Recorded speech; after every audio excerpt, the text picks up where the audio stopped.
Hi there. I'm glad you've joined this edition of Disaster Hack. Today we're going to cover three important considerations for the recovery phase of emergency management. Our objective is to identify the potential for fraud and environmental destruction after disasters and during recovery. In addition, we will look at the need to protect historic structures that have been damaged in a disaster. First, let's talk about the need to minimize fraud, waste, and abuse.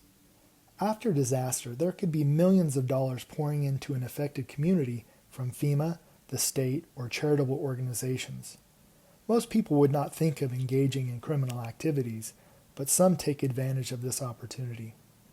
There have been cases where people have filed claims even though they have not been affected by a disaster. In one case, several people filed a claim for the same piano that was damaged in a flood. Criminals have sought individual assistance even though they were not in prison and not in the location of the disaster. Contractors may misrepresent services to disaster victims and run off with down payments without completing any work. In other situations, contractors have cut down trees or added water to debris to make more money. Some political leaders may not be honest about damages or falsify expenses so they can get more money into their jurisdiction. In other cases, public officials may take precious disaster relief funds and use it for personal expenses. You should be aware of the potential for fraud and report it immediately to the Office of the Inspector General in the Department of Homeland Security. A number has been set up to help you in this particular situation. Keep in mind, those guilty of fraud can be given a fine and sentenced to prison for 5 years or longer. Second, disasters may pose serious threats to the environment. Debris can be strewn over large areas and in large quantities. Hazardous chemicals can be emitted into the environment. Raw sewage could seep into rivers and lakes. Care should be taken to protect the environment during debris removal. In addition, you may need to complete an environmental impact statement before large disaster recovery projects can begin. This will help to ensure that our natural resources and plants and animals are not harmed during the rebuilding process.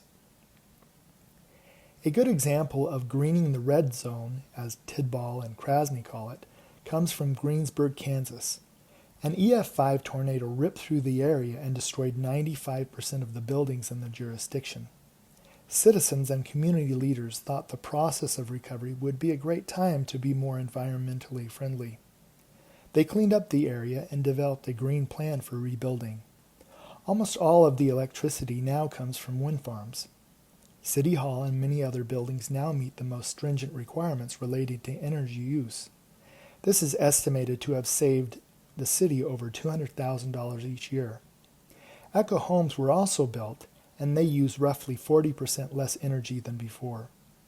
Rainwater capture systems, drought-resistant landscaping, and low-flow toilets have saved thousands of gallons of water annually.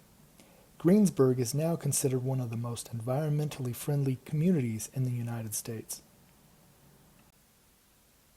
Finally, there are thousands of historic sites in the United States, and these can be impacted by disasters. Ancient libraries, churches, and museums have been destroyed or damaged by earthquakes, floods, and fires. These buildings are vulnerable to disasters because they are old and not built to code. Some people may therefore call for their demolition if they are affected by a hazard.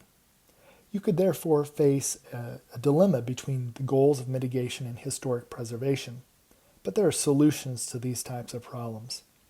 After an earthquake damaged an historic building in Santa Cruz, California, the facade of the 19th century structure was removed. A new building that was constructed to code was built in its place. The facade was then reattached to the front of the building. In this particular case, the approach taken promoted mitigation against future earthquakes, but also preserved the building's aesthetics for future generations. To conclude, important considerations during recovery include minimizing fraud, protecting the environment, and preserving historic structures. Emergency managers should keep these issues in mind after disasters occur.